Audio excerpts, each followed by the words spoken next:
Shika mtoto mzuri.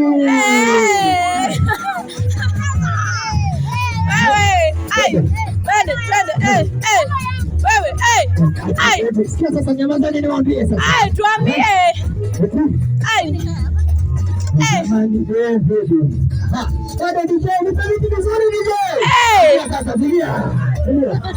Niwaambie. Amependeza, amejipendeza. Amependeza. Haya.